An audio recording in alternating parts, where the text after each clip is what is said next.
Hello বন্ধুরা, আপনারা কেমন আছেন? আমিও খুব ভালো আছি। কিন্তু আমি কোথায় যাচ্ছি আমার মুখে একটু হাসি নেই কেন? কারণ পাড়ার মধ্যে দিয়ে যাচ্ছিলাম তো লোকে আমাকে পাগল ভাবত, তাই আর হাসি নেই, এমনিই শর্টটা করেছি। এখানে দেখুন দিশা এসে গেছে। আর কিন্তু যাচ্ছিটা কোথায় আমরা? হ্যাঁ, ঠিকই ধরেছেন, আজকে আমরা যাচ্ছি একটা জায়গায়, কিন্তু জায়গাটা লাস্টে বলবো। আগে দেখুন আমরা কোথায় যাচ্ছি। এখানে তো এসে একদম ফটো ফটো তুলতে শুরু করে দিয়েছে, একদম বিশাল ব্যাপার। এনাকে তো পুরো ওয়াও লাগছে। তো আমি বাদটা কি কেন, আমি একটু শুরু করে দিলাম, আমি একটু ফটো ফটো তুলে নিলাম, একটু ভিডিও করে নিলাম। আজকে আমরা মেনলি এসেছি আমাদের একটা নাচের শ্যুট করতে। তো এখানে দেখুন, এখানে সবাই বসে আছে বলে আমরা ব্যাগপত্র নিয়ে জায়গা শিফট করে নিলাম। আমি আর দিশা তো ফার্স্ট এসে গেছিলাম, কারণ আমরা 8:30টার সময় বেরোনোর কথা ছিল, 9টার সময় বেরিয়ে গেছি, পুরো দেরি হয়ে গেছে। এখানে দেখুন নাচ প্র্যাকটিস করতে করতে বারবার পড়ে যাচ্ছে, একে দেখা দেখি আমিও উল্টে পড়ে যাচ্ছি। হ্যাঁ, মেন যেটা কথা ছিল, আমরা দুজন নয়, আরও একজন আছে যে আমাদের মেন এনার্জেটিক একটা পার্সন, সেটা হলো আমাদের সাথী ছাড়া আমরা একটু কোনো কাজে এনার্জি পাই না। ওকে জোর করে ধরে নিয়ে গেছিলাম আজকে।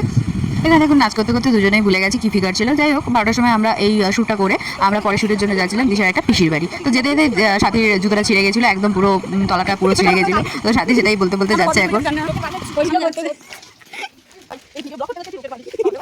আমরা পিছনে এই করতে করতে যাচ্ছি, দিশা আমারটাই কত আগে চলে যায়। দেখুন অফিসের বাড়ি কোথায় এখন খুঁজে খুঁজে যাচ্ছে। তো যাই হোক, আলটিমেটলি পৌঁছালাম। তো এখানে অফিসরা থাকে না, একটা দিদি থাকে এখানে। তো দিদিটা ভীষণ ভালো ছিল। দিদিটা আমাদের যেতেই রসনার জল এটা ওটা দিল। তো আমরা খেলাম, খেয়ে এখন আমরা সাজগোজ জিনিস বের করতে শুরু করেছি পরের শ্যুটের জন্য। তো সাজি তো পুরো মানে অল টাইম হেসে হেসে হেসে হেসে পুরো একদম ফিদা হয়ে গেছে। তো এখানে দেখুন আবার খেতে বসে গেছে, বড় রসগোল্লা নিয়ে খেতে বসে গেছে। আর ওদিকে সাজি দেখুন কখন ওকে দেবে বলে রসগোল্লাগুলো সেই অপেক্ষায় বসে আছে। আর আমি এদিকে আমার মায়ের বানানোর টিফিনটা খেয়ে শেষ করছি, নাহলে মা ঘরে গেলে ভীষণ পিটন দেবে। তো যাই হোক, আমার মা টিফিনটা খেতে খুব ভালো লেগেছে। এদিকে সাথীর খেয়ে লিপস্টিক উঠে গেছে বলে লিপস্টিক বসে বসে সেটা দিশায় মন দিয়ে খুব দেখছিল। যাই হোক, আমরা এখন শাড়িটার উপরে রেডি হয়ে গেছি, এখন আমরা নদীর পাড়ে যাচ্ছি। আর সাথী সারা রাস্তা আমার ব্লগের মধ্যে দিয়ে নিজের ফোনে প্রমোশন করতে করতে যাচ্ছি।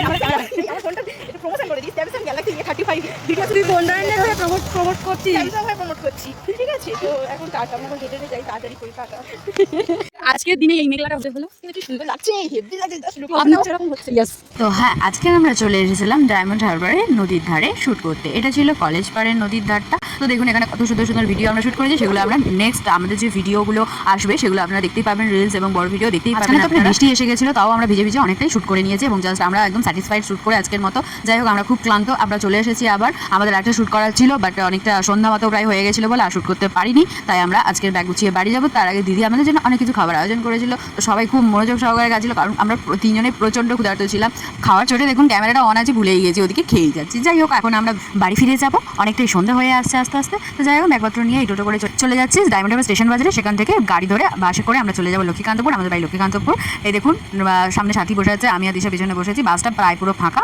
তো বাসটা দেখুন লাইটিং সিস্টেমটা এত দারুণ, আমাদের খুব ভালো লেগেছে, ফাঁকা বাস আর নদী ধারে হাওয়া খেতে খেতে আজকের মতো বাড়ি চলে গেলাম তিনজনে, একদম ক্লান্ত পথিকের মতো। দিনের শেষে বাড়ি ফিরছি, জানলার ধারে বসেছি। উফ, নদীটার ভিউটা দেখুন সন্ধ্যের সময়, তো জাস্ট অসাধারণ লাগছিল। এখন আমরা টাটা, বাড়ি চলে যাচ্ছি। আপনারা খুব ভালো থাকবেন। আর আমাদের যে ভিডিওগুলো আসবে, যে নাচের সুন্দর সুন্দর ভিডিওগুলো আসছে, সেগুলো কিন্তু আপনারা দেখতে ভুলবেন না। আর কেমন হয়েছে অবশ্যই জানাবেন।